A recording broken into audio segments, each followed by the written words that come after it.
Hello, and welcome to Baltic Ways. I'm your co-host, Ben Gardner-Gill. Today we're talking with Gražina Belousova.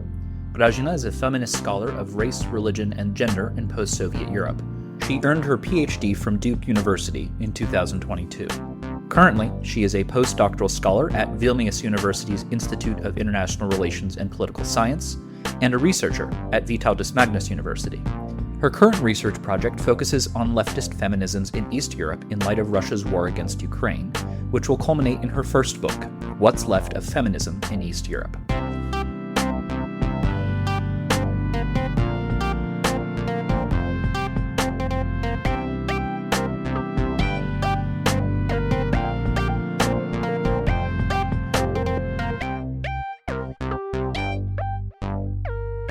Gražina, welcome to Baltic Ways. Thank you so much for having me, Ben. So let's kick off by just hearing a little bit more about your background. I know you finished your PhD pretty recently. Could you tell us a little bit more about how you got into academia, sort of your research interests, and what you're working on at the moment? Right. So yes, I just defended my PhD in 2022. It's hard to believe that it's been nearly 3 years now. But in my PhD, I focused on historical matters. My PhD was in religion and cultural anthropology. And one of the things that I found missing when I was trying to theorize the part of the world that I call home and that most of the world calls Eastern Europe, I realized that I'm lacking a solid theory that would bridge economics, that would bridge anthropology and religious studies. I wanted to understand how religious difference, especially perceived religious difference, played a role in creating the space that we call Eastern Europe today. And that took me to 18th and 19th century travel writings by Western travelers, oftentimes who were on an official mission to the edges or to the depths of the Russian Empire, right? So I read a lot of ambassadors' letters. I read a lot of dispatches from St. Petersburg and from Moscow, trying to understand how Westerners thought about that religious difference and how that thinking structured their understanding of what this place was and why it was different.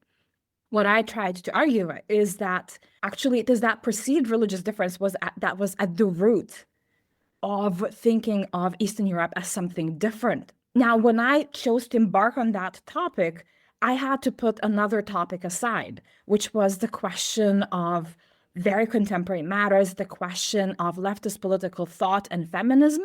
And at that point, it felt to me more pertinent to write the kind of theory that I felt was missing.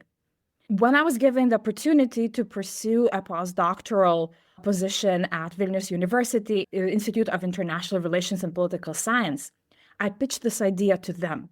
And we very quickly pulled together the application. And the next thing I knew, I was embarking on a project on leftist feminisms in Eastern Europe in light of the war in Ukraine. So the path was windy, but here I am today, knees and elbows deep in the project on leftist feminism. Wonderful. I mean, a windy path is going to be familiar to so many people listening. So no surprise, and no surprise as well that the full-scale Russian invasion of Ukraine has really impacted your work and your life as it has for many of us. So tell us a little bit more about that. Over the last 3 years now, we've been watching and seeing the horrors in Ukraine. From your perspective, from your academic work, what are some of the main things that you're looking at? One of the things that I'm particularly interested is the way that groups that are on the edges of society, on the margins of society, such as leftists, such as feminists, and especially leftist feminists, when the two come together, try to articulate their social and political vision and explain to themselves and to their fellow compatriots and oftentimes foreign donors, in my case, also Western leftist feminists, their relevance, how they're trying to articulate their position. War has this penchant of heightening nationalist tendencies. And this is not some kind of particular Eastern European pathology.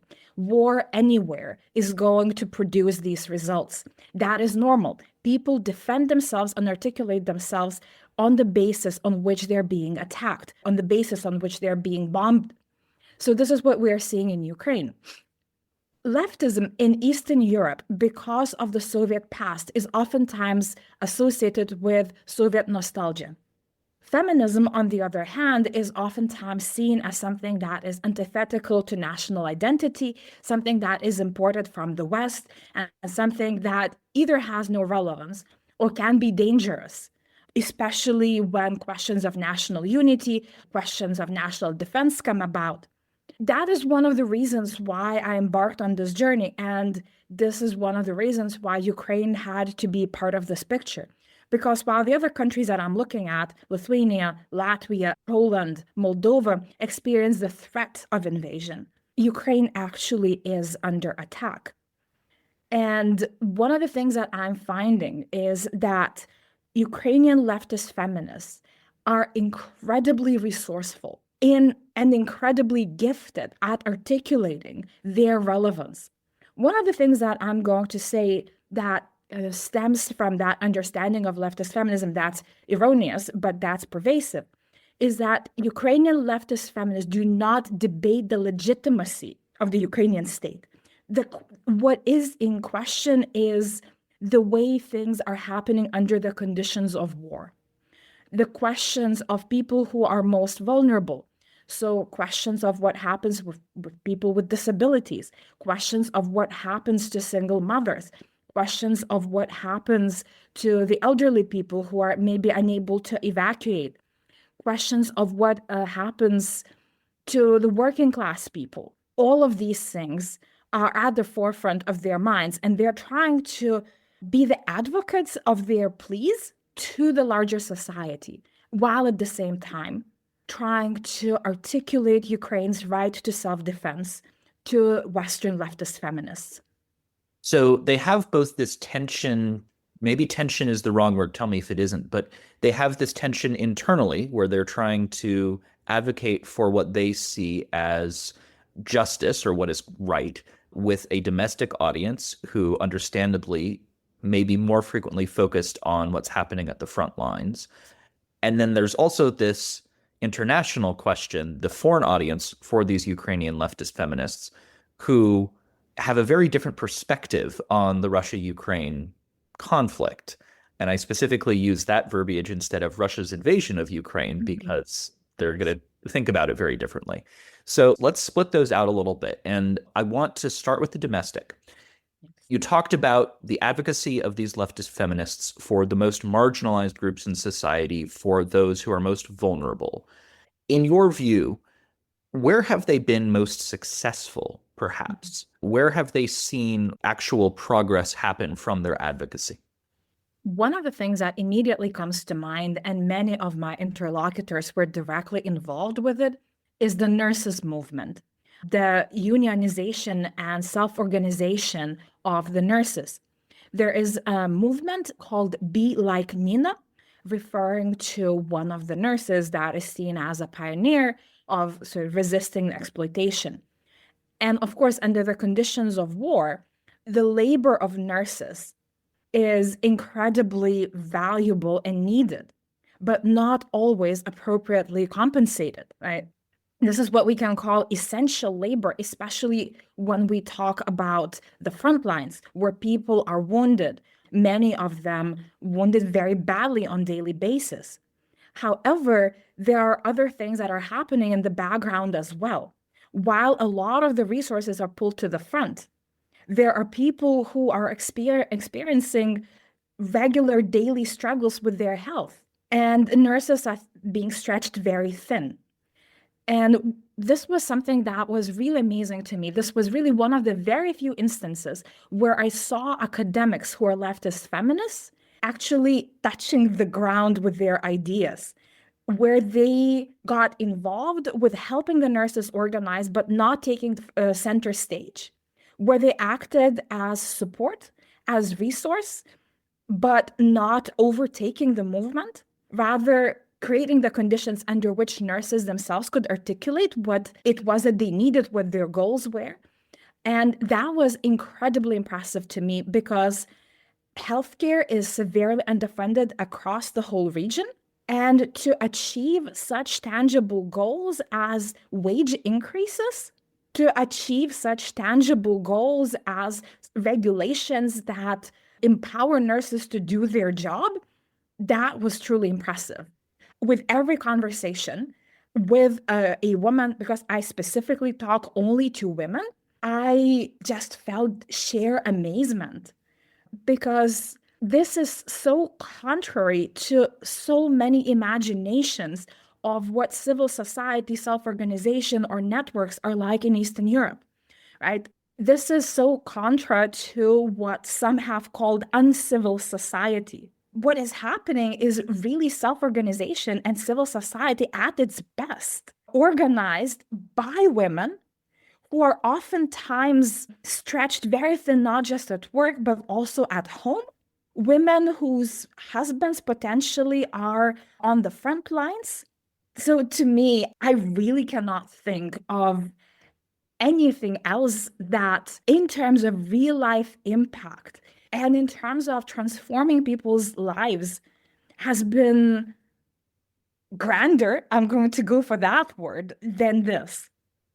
That's really remarkable. And thank you for bringing that up. I really had very little idea of this progress and this happening. So you use the term civil society, which I think is quite apt, and Western conceptions of civil society in the region that we call Eastern Europe can be highly misguided. Let's just put it slightly like that. I think back to a webinar that AABS hosted on sort of Ukrainian civil society, democratization, responses to the war. And as we do, we have this comparative Ukrainian and Baltic perspective, where we looked at how Ukrainian civil society was responding. We looked at how Baltic civil society was responding.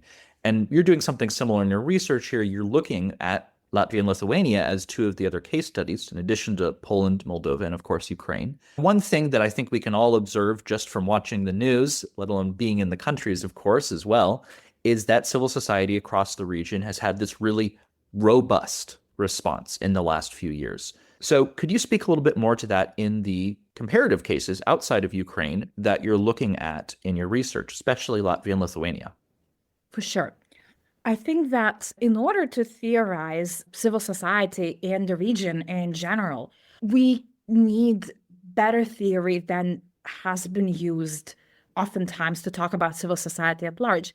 Here, for example, I'm thinking about Emily Channel Justice and her work and the way that she articulates the notion of self-organization, the way that she thinks about Ukraine, and especially in the context of Maidan, the way that it leftist self-organization, but that can be applied also to any form of civil society, regardless of ideology, is really a network of decentralized, self-organized people's groups.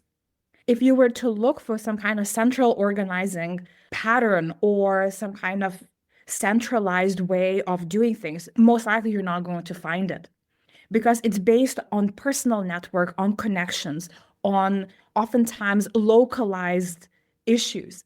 And I think that's definitely something that I'm seeing in Ukraine. One of the things that I'm seeing in Lithuania and Latvia is that it's going to differ slightly, because there are going to be more central organizing figures. There are going to be, if we talk about organizing support for Ukraine, one of the things that we're going to see is that, right, people are going to point to nationwide initiatives. Right now in Lithuania, there is an initiative called Radarom, which is a play on words on radar, and on Darom, which is a Lithuanian word for let's do it. And it's a nationwide initiative to collect funds to purchase drones and anti-drone equipment for Ukraine. And there are particular faces that we associate with this initiative. There are, the national television is running the ads for it. So there's a little bit more of a centralized sense to it. But once again, I would say that this is the mainstream way of organizing civil society, which, of course, with Westernization has taken on some of the patterns that are similar to the West.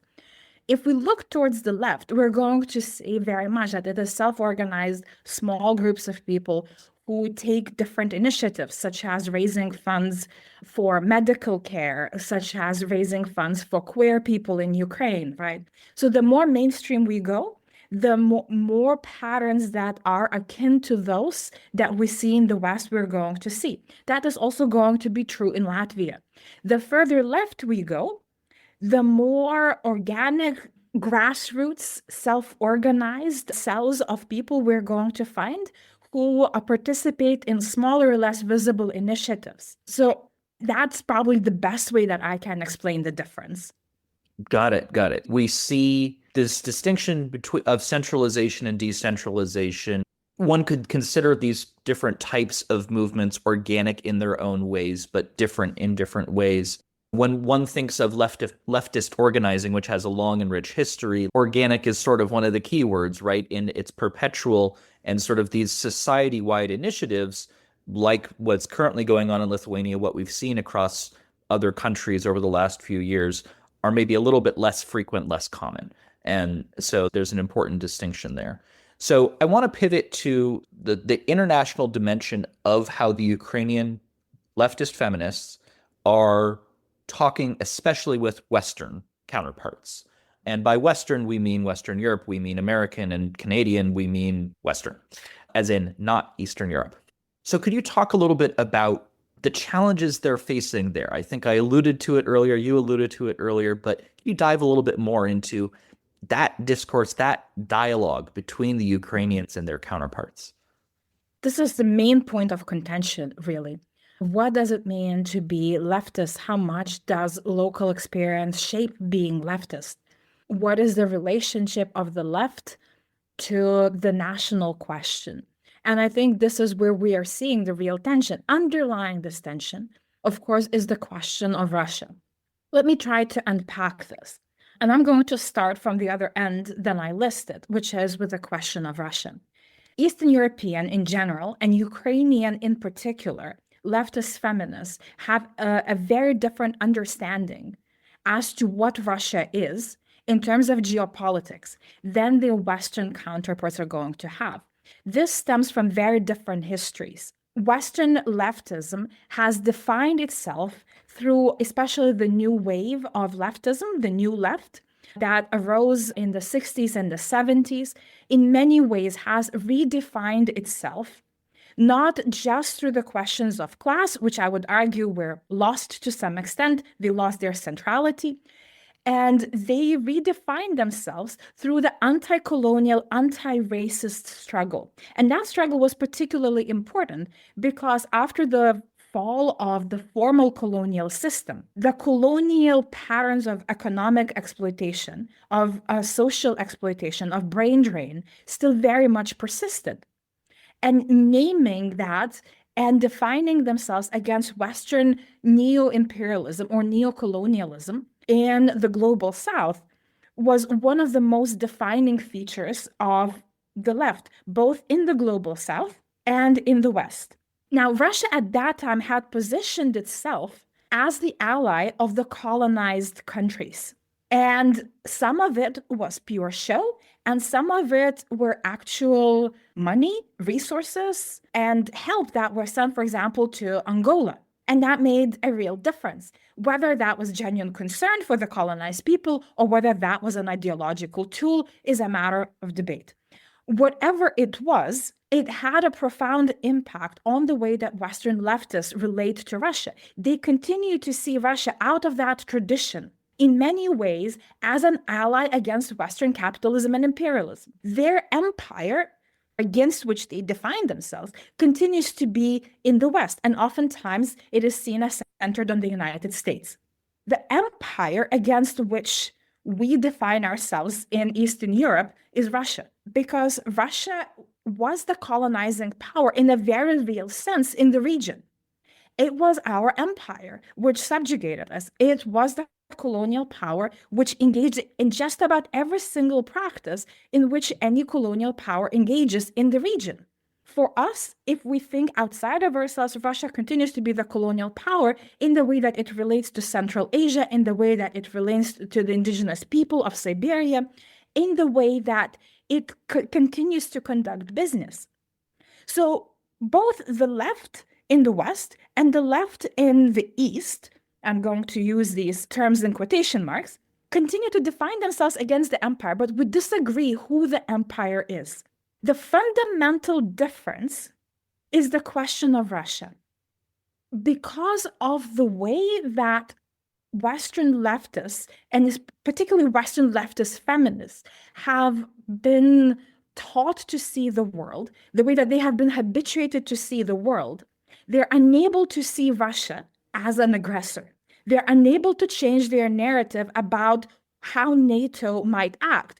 And of course, the criticisms of continued Western abuses of power, right, especially when they center on the United States, such as Afghanistan or such as Iraq, right, but also here in the European context, intra-European context, Serbia is another context in which that comes up.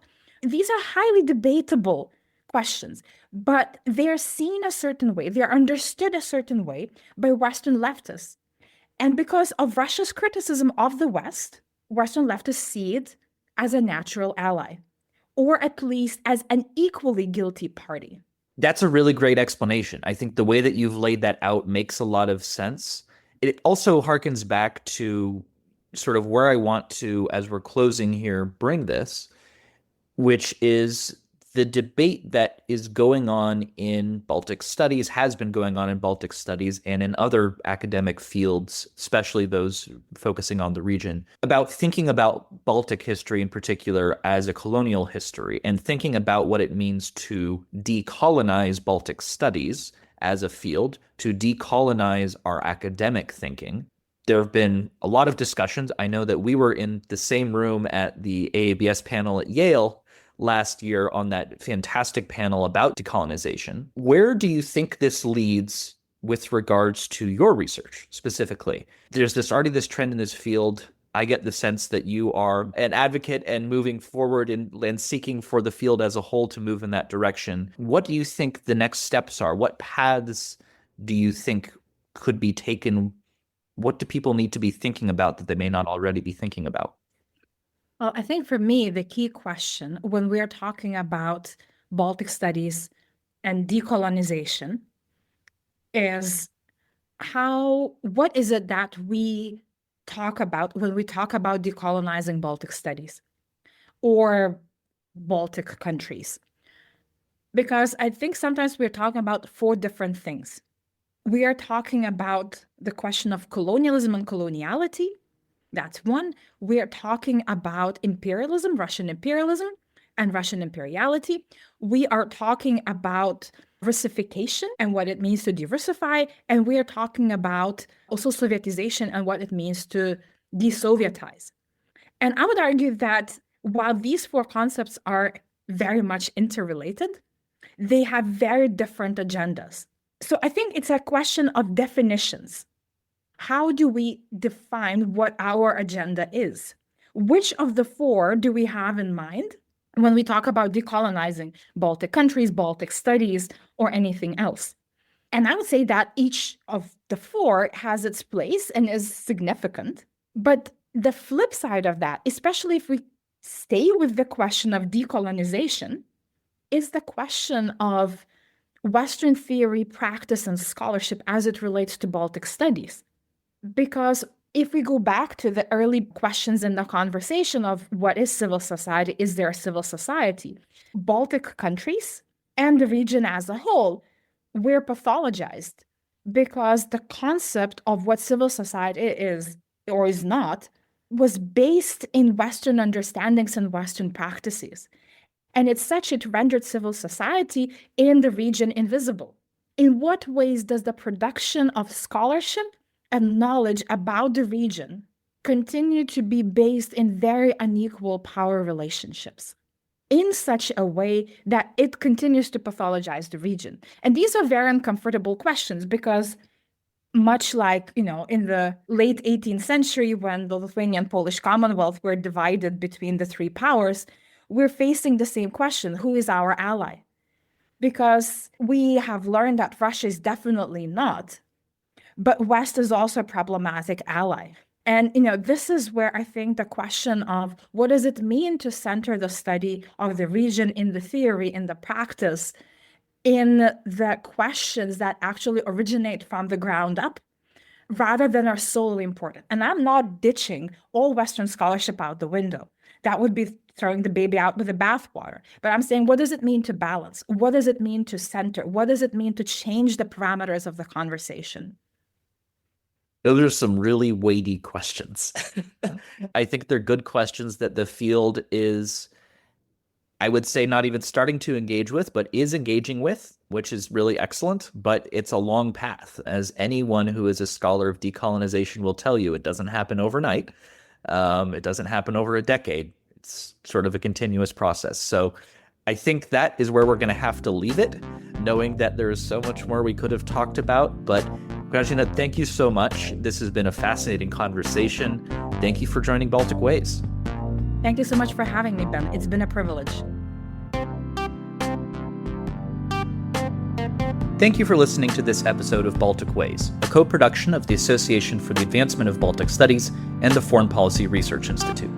A note that the views expressed in this and every Baltic Ways episode do not necessarily reflect those of AABS or FPRI. To ensure you catch the next episode of Baltic Ways, make sure you're subscribed in your podcast feed or wherever you get your shows. Thanks so much, and we'll see you next time.